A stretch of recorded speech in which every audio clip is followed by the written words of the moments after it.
marketing world and you're looking for inspiration, or you're a business leader who wants to understand what good marketing looks like. You're busy. You don't have time to sit around listening to a rambling 3-hour podcast. We get it. This is the Remarkable Marketing Podcast, where we celebrate the marketing rock stars that deliver truly remarkable marketing. And you'll hear short interviews with marketing execs who share stories about the best marketing they've ever done, how it delivered a huge impact, and how they overcame all the challenges to make it happen. If you aspire to be remarkable, you'll walk away with ideas on how to do truly epic marketing, getting right to the content of what you need for busy professionals. This is the Remarkable Marketing Podcast. Now your host, Eric Eden. All right. Welcome to the podcast. Our guest today is Nikki. She is a Facebook and SEO guru that helps businesses grow via Facebook and SEO and digital marketing strategies. Welcome to the show, Nikki. Thank you so much for having me. Really excited to be here. And we can tell by the accent that you are from Australia, correct? I sure am. Good pickup. Have you had a few Aussies on the show? I have had, and I have gotten to spend some good time there. I was actually in New Zealand for New Year's. That was quite fun. Yeah, you're well acquainted with Australia. That's great. So you have a story for us today about some of your clients that you've worked with over the years and how you've been able to help them and do some really remarkable marketing with them. We'd love to hear about it. Yes, amazing. So as Eric said, I am a Facebook and Instagram ads and SEO guru. And essentially, we help all different types of businesses, service-based and e-com. But today I'm going to go into a particular example, and it's a client that I worked with for a really long time. And we've kind of navigated different seasons with them based on kind of internal and external factors that have really impacted, I guess, their marketing and their sales. So that company is called The Vintage Secret, and they are a repurposed designer jewelry business. So essentially what that means is they take different buttons and pieces from designers like Chanel or Christian Dior, and then they repurpose them into a new piece, which makes the piece more affordable for everyday people. So essentially it gives the opportunity for everyone to be able to have a designer piece of jewelry. And the brand pretty much took off straight from the start. So it was quite a new concept in Australia when it first started. We were seeing a lot of it kind of popping up in Europe, given the brand, like a lot of the European brands are over there, but it was pretty revolutionary in Australia. So it took off at the start. We were running Facebook ads. They were going super well, but then the iOS 14.5 update came in, and then we just noticed sales just started to drop dramatically because we didn't have any way to track who was coming to the website, and retargeting was a big part of what we did for that particular brand. So what happened is we had to basically find a whole new way to market to their customers and be able to reach their ideal customers because we'd lost access because most of their, I guess, following were Apple users. So essentially we went on the journey with them and we had to test and optimize so many different things, which is a huge part of marketing. So people think that you're just going to do your marketing and basically it's just going to take off, but it's not true. So over the past 3 or 4 years, we had that first kind of challenge pop up, and then we had to navigate different things. So essentially we had to navigate the 14.5 update.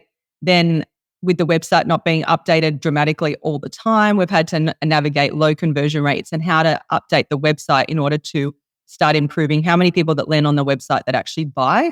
That number had dropped by 1%, and 1% can make a huge difference to the bottom line. So it's really important people check their website conversion rates. Again, that's how many people land on your website and convert. And there's also, we implemented email marketing, and we've also implemented SEO.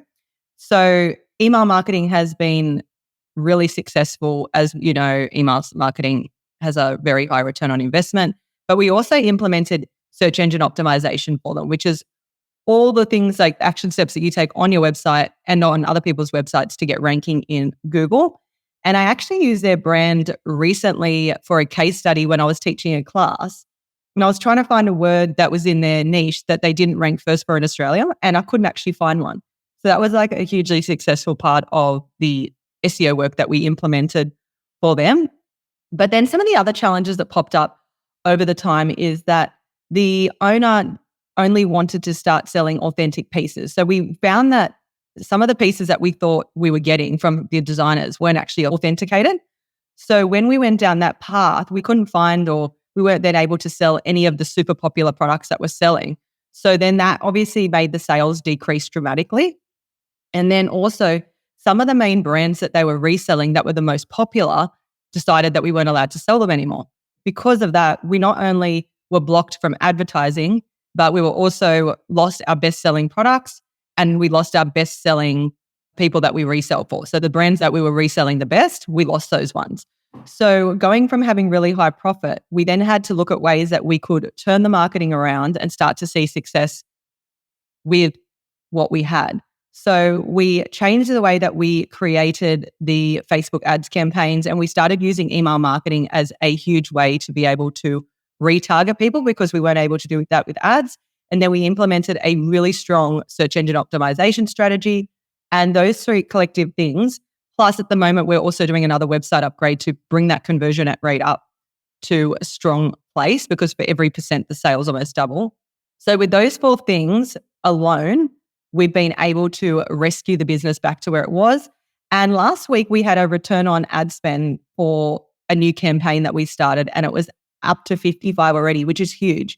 So just on average, a ROAS of 4 with Meta ads is really strong.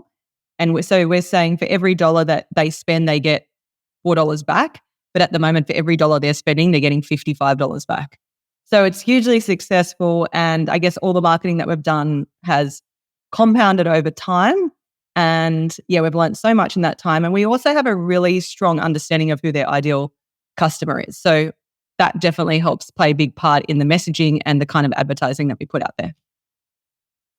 So you really had to roll with the punches, because that iOS 14 update really impacted many businesses. I mean, I think I'd be retired on the beach right now. That the targeting was so good before that update. I think we all sort of got really used to the golden times there. We didn't know it was the golden times in that moment, but it was. And then you had to adapt afterwards. And then you got hit. Life isn't really fair. You got hit with a second big thing about the product issues, and then being limited because of those product issues because of the advertising. So it sounds like the key was using multiple different channels in addition to the advertising, SEO and email in addition to the advertising, and continuing to do testing, because the first time you do something doesn't mean it's the optimum way to do it, right? It seems like those were the keys to getting such a tremendous result, right? Yeah, that's exactly right. So we had different marketing channels, but we chose marketing channels that we know are proven and work. So we knew that we could make ads work, and they had worked for us in the past. We just had to adjust our strategy. And then we knew search engine optimization was going to work, because a lot of people don't implement it, but nearly everybody starts a search on Google, and it's basically a no-brainer. So for those people that are implementing it, they generally see huge results from it. Yeah, you're right. Those were the golden years. And now things are starting to pick up now that we've got the conversion API that we can link through. But I think a big thing that I guess I want people to take away for those who don't have a marketing background is, as you said, that's the testing and the optimizing that really makes a huge difference. So don't go in, whether you're marketing yourself or bringing in an agency, and think that it's just going to have all the answers from day one. It's going to take time to build an understanding of what your audience is responding to, and then being able to scale that. That's right. That's amazing. So I believe you have a resource that if people want to know a little bit more about the details of how to really do that, I think you mentioned you have a really great resource people can tap into for that. Yeah, fantastic. Thank you. So essentially, I have just created this traffic and sales planner and calculator.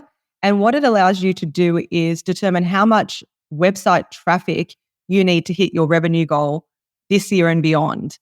And then what it does is it'll break that down and help you create an action plan on how to get there so that you hit your revenue goal. So you can find that at the digitalexchange.co/traffic.